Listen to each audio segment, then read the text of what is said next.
안녕하세요. 하이킹입니다. 오늘은 주식 차트 투자하시는 분들이 대부분 사용하고 있는 일목균형표를 공부해 볼 건데요. 저도 일목균형표로 투자를 많이 하거든요. 그래서 일목균형표가 어떤 건지에 대한 강의를 한번 해보도록 하겠습니다. 일단 일목균형표란 무엇인가 라고 했을 때 이게 사실은 일본에서 만들어진 보조지표입니다. 그래서 한눈에 보고 지금 주가와 종목이 어떤 추세를 그리고 있는지를 알 수 있다 라고 해서 일목균형표라는 이야기를 하고 있고요. 이거는 이제 단순히 현재 주가만 보는 게 아니라 미래에 어떻게 될 건지, 앞으로 어떤 추세가 일어날 건지 이런 거를 같이 이제 볼 수 있게끔 세팅을 해놨습니다. 그래서 일목균형표를 볼 때는 5가지 정도의 선을 알고 있으면 우리가 이제 일목균형표를 한눈에 볼 수 있다. 지금 종목이 어떤 추세인지 이해할 수 있다. 라고 이야기합니다. 그래서 그 5가지 선은 어떤 거냐면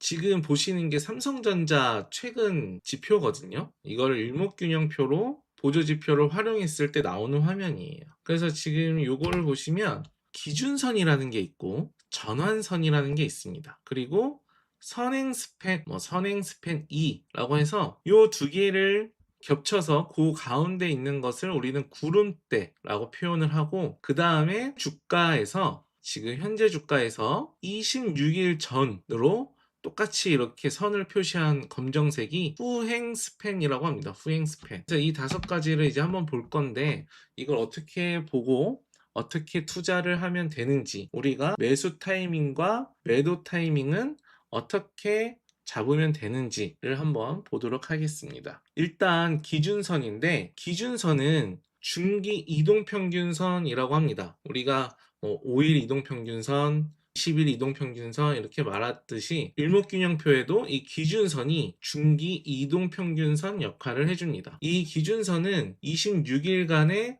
최고값과 최저값, 그 중간값을 이제 선으로 그은 건데, 이게 이제 추세를 뜻합니다. 그래서 기준선이 우상향을 하고 있다면 지금 이 종목은 오르고 있는 종목이고, 우하향하고 있다면 현재 보는 종목은 하락 추세입니다.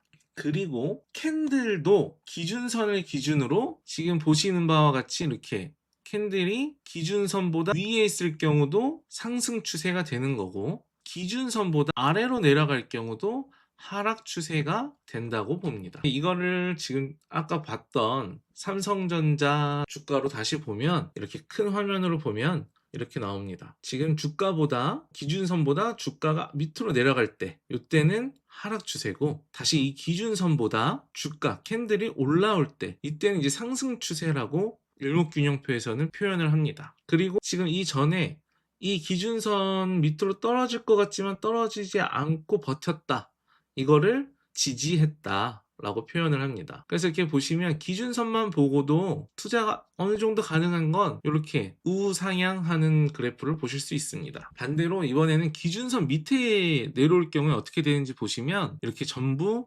우하향, 똑같은 삼성전자인데 요거는 지금 24년도 8월달, 요것만 봐도 언제 내가 도망가야 되는구나. 사실 삼성전자라는 굉장히 좋은 기업도 우리는 사야 할 때랑 팔아야 할 때를 정확히 알아야 되는 거거든요. 그렇기 때문에 우리가 저점은 잡을 수 없지만 도망갈 때는 알 수 있다, 이렇게 보시면 됩니다. 그럼 이제 두 번째로 전환선. 전환선은 단기 이동평균선이라고 표현을 합니다. 그래서 이거는 기준선과 마찬가지인데, 이제 기준선은 26일로 했다면 전환선은 단기이기 때문에 9일간의 중간값으로 표현을 합니다. 동일하게 캔들이 전환선 위에 있을 경우에는 단기 상승을 이야기하는 거고, 아래로 내려왔을 경우에는 단기 하락을 이야기합니다. 그래서 지금 보시면 여기도 뭐 아까랑 똑같죠. 제가 이제 선 컬러만 좀 바꿨는데 지금 보시면 이해가 편하실 겁니다. 자, 다시 큰 화면으로 보면 여기서 이제 주가가 전환선 밑으로 내려오니까 이렇게 약간 하락 추세를 이루다가 전환선 위로 올라오니까 또 잠깐 올랐다가 또 이렇게 내려오니까 또 잠깐 내려갔다가, 이렇게 계속 사고팔고를 반복할 수 있게끔 해놨다. 근데 저는 이제 개인적으로 이 단기 이동평균 전환선, 이거는 잘 안 보긴 합니다. 왜냐면 너무 사고팔고 하는 경우가 많아요. 그래서 요거는 이제 참고만 하는 거고, 이제 저 같은 경우에는 전환선보다는 기준선을 조금 더 좋아한다라고 생각하시면 됩니다.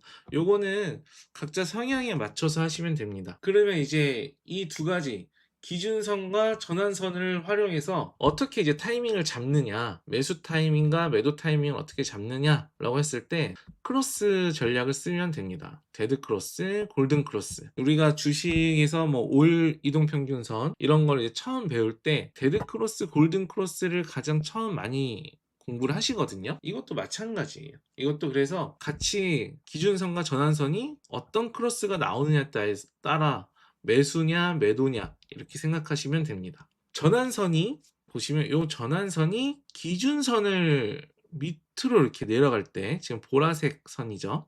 밑으로 내려갈 때 요거를 이제 우리는 데드 크로스라고 하고, 다시 이렇게 올라갈 때, 올라갈 때를 골든 크로스라고 합니다. 그래서 이렇게 또 다시 큰 화면으로 보면 여기가 이제 타점이 나오죠. 매수 타이밍, 그 다음에 여기 매도 타이밍, 그리고 다시 여기서 매수 타이밍. 이렇게 보시면 투자할 때 좀 큰 도움이 되실 겁니다. 그리고 이제 이동평균선에 대해서 끝났으니까 일목균형표에서는 사실 가장 좀 편안하게 투자할 수 있는 게 이 구름대 역할을 하는 거거든요. 지금 제가 일목균형표에서 기준선하고 전환선만 보여드렸는데, 이제는 선행스팬 2가 결합되면서 생기는 구름대, 이 구름대를 활용한 것도 어떻게 하는 건지 한번 같이 볼게요. 구름대는 조금 더 직관적이고 편합니다. 그래서 주가가 캔들이 구름대를 상향 돌파할 때를 우리는 매수 타이밍이라고 생각을 하시면 되고, 하향 돌파할 때는 타이밍이라고 생각하시면 됩니다. 이게 정말로 중요하고, 저 같은 경우에는 구름대 밑에 있는 종목은 아무리 좋은 기업이라고 하더라도 잘 안 봅니다. 매수를 하지 않습니다. 어디까지 떨어질지를 몰라요. 구름대 밑에 있는 경우는 어디까지 떨어질지 모릅니다. 이따가 그것도 같이 한번 보겠습니다. 지금 이것도 이제 앞전에 봤던 삼성전자 거를 조금 더 길게 본 건데, 지금 보시면 25년도 5월 26일 날 얇게 보이지만 구름대를 돌파한 겁니다.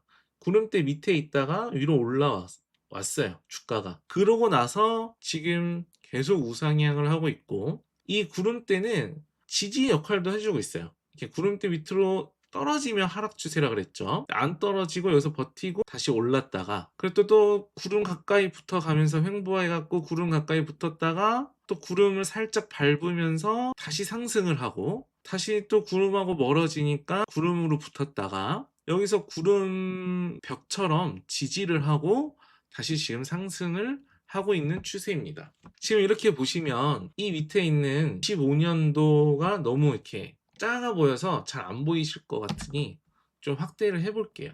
확대를 해보면 이런 모습이에요. 요 얇은 구름을 가지고 올라왔다가 내려왔다가 올라왔다가 내려왔다가 반복하면서 횡보를 하고 있습니다. 반복하면서 횡보를 하는데, 저 같은 성격은 예를 들어서 구름대 갖고 투자를 한다 하면 이렇게 지금 1번 동그라미 있는데, 여기 올라올 때 매수를 하고 떨어졌을 때 칼같이 매도를 합니다. 뭐 마이너스 뭐 2%여도 그냥 칼같이 매도를 합니다. 그리고 다시 올라올 때 다시 매수를 합니다. 2, 3 손해 보는 거 아깝게 생각하시면 안 돼요. 그거는 그냥 보험료입니다. 보험료. 우리가 여행을 갈 때, 해외여행 갈 때 여행자 보험 드는 것처럼 우리가 그런 식으로 그냥 비용을 지불하고 버티는 금액이라고 생각하시면 돼요.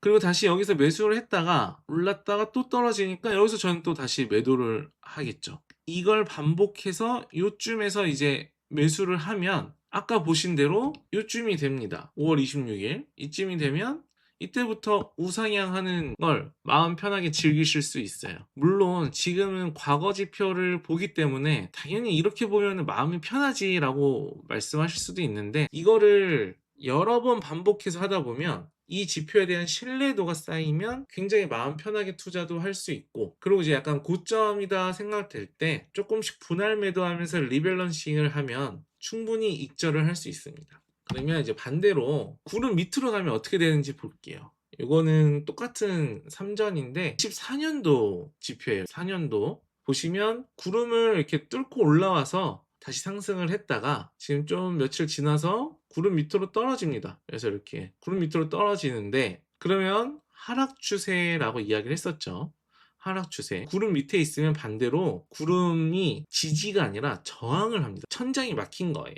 그래서 이 천장 막힌 걸 뚫고 올라가기가 힘든 경우들이 많아요. 그래서 보시면 구름 밑으로 떨어졌다가 나는 이미 여기서 매도를 했는데 다시 오르네. 이때 포모가 올 수도 있지만 이 구름대를 뚫는지 못 뚫는지 돌파하는지를 우리는 확인을 하고 들어가야 됩니다. 돌파하지 못하면 지금 보시는 바와 같이 지금 이렇게 쭉쭉 거의 반년 6개월 정도가 쭉 빠지고 충분히 떨어졌다라고 느낄 때쯤에 또 구름벽을 만나서 떨어지고 여기서 이제 구름벽을 뚫고 올라와서 이 위에 선행스팬 1번을 뚫을 것처럼 했다가 또 못 뚫고 떨어집니다. 그리고 여기 이제 구름이 얇아지니까 구름이 얇아지면 그 저항을 하거나 지지를 하는 힘이 약하다라는 이야기를 하거든요. 그래서 이 얇은 구름은 뚫고 주가가 올라가기가 편한 것이죠. 그러니까 이렇게 구름만 봐도 투자할 때 한결 편합니다. 한결 편해. 저는 그래서 뉴스는 잘 안 보고 주식을 할 때 차트만 보는 편인데 일목균형표를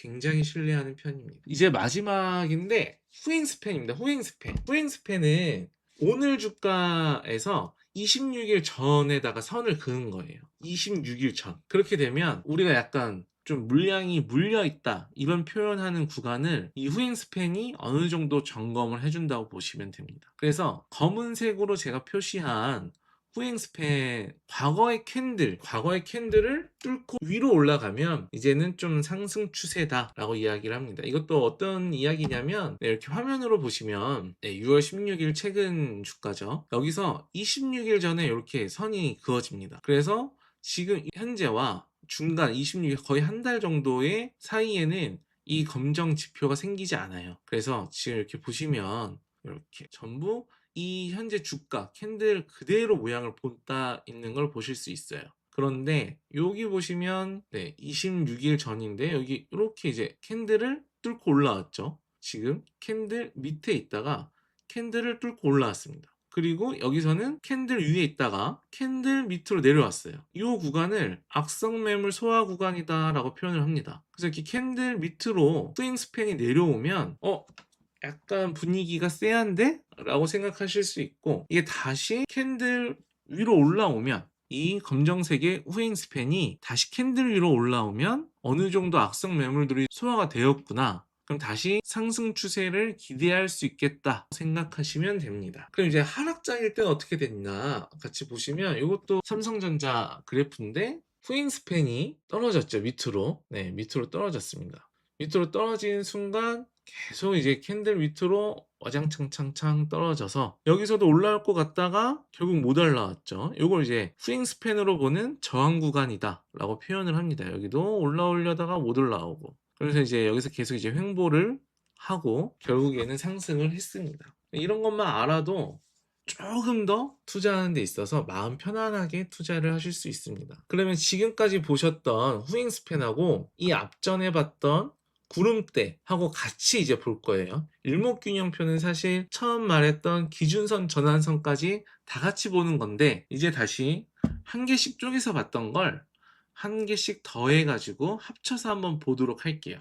그러면 방금 보셨던 후행 스팬 검정색 이 선이 떨어질 때, 이 선이 떨어질 때 이렇게 26일 하면 이쯤이 되겠죠. 떨어질 때 여기에서 만약에 떨어진 걸 확인하고 어느 정도 분할 매도를 했다면 아직 구름 밑으로 이 주가가 떨어지진 않았지만 조금 더 나는 내 시드를 지킬 수 있었고 여기서 이제 캔들이 완전히 구름 밑으로 떨어지는 이걸 이제 확인을 한 다음에 또 우리는 매도를 했다면 그 다음에 이렇게 쭉 빠지는 걸 마음 편안하게 지켜볼 수 있습니다. 마음 편안하게. 사실 투자는 마음 편안하게 해야 된다고 생각을 하거든요.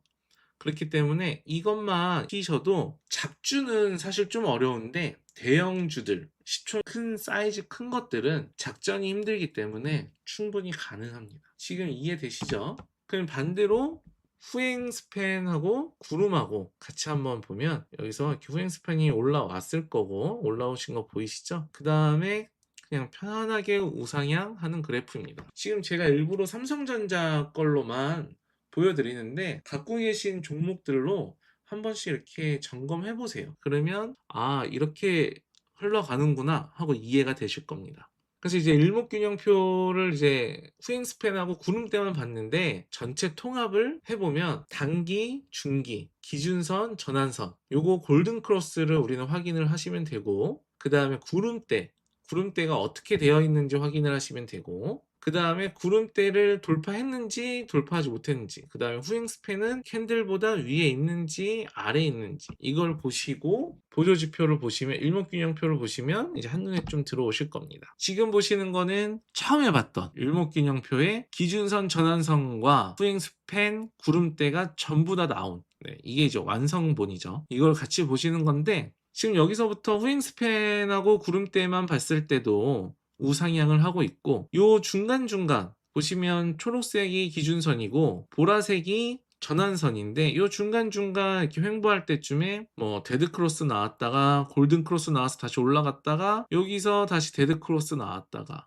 여기서 이제 다시 골든크로스 나오고, 이런 식으로 지금 뭐 데드크로스 뭐 이렇게 한 번씩 한 번씩 이것만 이제 보면, 또 중간중간에 익절했다가 다시 매수했다가 익절했다가 매수했다가 하시면서 시드를 키워가는 역할을 하실 수 있습니다. 저는 개인적으로 이렇게 약간 스윙 매매 하는 스타일인데, 중간중간 익절했다가 다시 시드를 키워서 또 들어가서 다시 또 키우고 또 익절하면, 그래야 우리가 말하는 스노우볼 이 사이즈가 커지는 거기 때문에, 사실 적은 저점에 잡아서 수익률만 높은 것보다는 중간중간 익절해서 스노우볼을 키우고 수익률도 다시 재정비하고, 이런 투자가 좀 시드를 빨리 키우는 데 있어서 유리합니다. 내려갈 때도 한번 볼게요. 하향 추세인데 계속 봤던 지점이니까 이제 익숙하시죠? 지금 보시는 후행 스팬이 내려오고, 근데 후행 스팬이 이렇게 내려오는 시점이 26일이니까 요 지점입니다. 요 지점. 근데 기준선과 전환선이 데드 크로스 나는 요 지점. 요 지점에서도 한번 우리는 분할 매도를 할 수 있고, 그 다음에 지금 스윙 스팬이 떨어지는 지점과 기준선, 초록색 기준선 밑으로 캔들이 내려왔으니 여기서도 분할 매도를 한번 더 할 수 있고, 그 다음 완전 이제 구름 밑으로 이탈을 해버렸으니 이때 전량 매도를 할 수 있는 상황이 되는 거죠. 그 다음 이렇게 쭉 내려가는 걸 지켜보고, 이제 이렇게 지금 좀 이쪽에서는 좀 지저분한데 여기는 횡보 구간이기 때문에 횡보 구간이라고도 하고 페이크 구간이라고도 합니다. 골든 크로스니까 매수해야지. 바로 또 떨어지네. 그러면 매수와 매도가 반복되는 구간이에요. 상승 추세가 완전하게 작동하기 전까지는. 그래서 짧게 손절을 하는 구간이 있습니다. 그런 구간은 어쩔 수 없이 우리 그냥 보험비 생각하고 짧게 손절을 하면서 이 기업을 믿고 따라가면 됩니다. 그러면 이제 요 일목균형표 가지고 어떻게 분할 매수를 하는지 3단계로 쪼개봤는데, 이거는 뭐 정해진 건 아니에요. 근데 그냥 제가 좀 보시기 편하게 만들어 놓은 거예요. 그래서 전환선이 기준선을 상향 돌파 골든 크로스 날 때 일부 매수를 하고, 제가 뭐 1차 매수 30% 써놨는데 이거는 각자 성향에 맞게 하시면 됩니다. 그 다음에 구름대 상단을 완벽하게 뚫고 안착을 했을 때, 완벽하게 뚫었다는 말은 완전 바깥으로 올라왔다는 이야기입니다. 중간에 구름대 안에 갇힌 거가 아니에요. 그래서 완전 뚫고 올라왔을 때를 한 번 더 매수할 수 있고, 그 다음 후잉 스팬까지 캔들 위로 올라왔다면 나머지 시드를 전부 태울 수가 있습니다. 이렇게 분할 매수를 하면, 또 반대로 분할 매도 3단계를 이야기 드리면 그냥 반대로 하시면 돼요. 우리는 반대로 캔들이 뭐 전환선 아래로 떨어진다든지 기준선 밑으로 떨어진다든지 이렇게 하면 또 일부 매도를 하는 거고, 데드 크로스가 나온다든지 그럼 또 일부 매도하는 거고, 구름대 밑으로 완전히 떨어지면 무조건 전량 매도하시면 됩니다. 자, 이렇게 분할 매수, 분할 매도 이런 식으로 하시면 되고, 이제 아직 익숙하지 않을 때는 약간 이렇게 체크리스트 가지고 어떤 게 되어 있는가, 내가 이걸 사도 되나 사면 안 되나, 이거를 체크하다 보면 조금 더 편하십니다. 다시 보시면 뭐 구름대 위에 있는가 아니면 기준선이 우상향을 하고 있는가, 기준선이 이렇게 위로 올라가고 있는지, 그 다음에 전환선 기준선이 골든 크로스가 났는지, 아니면 이제 검은색 후행 스팬이 과거 캔들 위로 올라왔는가, 이렇게 보시면 됩니다. 이 후잉 스팬을 제가 검은색으로 한 건데 모든 보조 지표는 직접 컬러 선택을 하실 수 있어요. 근데 저는 좀 직관적으로 보기 편하도록 검은색으로 한 거예요. 그래서 모든 보조 지표는 본인이 보시기 편한 색깔로 하시면 된다라고 하시면 됩니다. 자, 이렇게 해서 일목균형표에 대한 이야기가 끝이 났고, 사실 일목균형표를 딥하게 공부를 하시면 책도 여러 권이 있고 굉장히 두꺼운데, 우리가 요 정도만 알아도 내 계좌를 지키는 데는 충분합니다. 내 계좌를 지키는 데는 충분하고, 그래서 이 일목균형표를 가지고 앞으로 매일 리뷰를 하는 시간을 가져보려고 합니다. 그래서 같이 제가 리뷰하는 거를 보고 같이 공부하면서 대입하면서 투자를 하시면 좋을 것 같고, 그리고 이제 그냥 소통하고 싶다, 그냥 대화 나누고 이런저런 이야기하고 싶다 하시면 지금 보시는 카카오 링크, 오픈 채팅방에 들어오시면 됩니다. 여기 들어오시면 뭐 주식 이야기만 하는 게 아니라 그냥 투자 관점, 부동산 이야기, 부동산 뉴스, 부동산 정책 나오면 이 정책 이런 이야기 하니까 혼자서 외롭거나 아니면 정보가 필요하신 분들은 카카오 링크 통해서 저희 오픈 채팅방에 들어오시면 될 것 같습니다. 그럼 지금까지 감사하고 모두 성투하시기 바랄게요.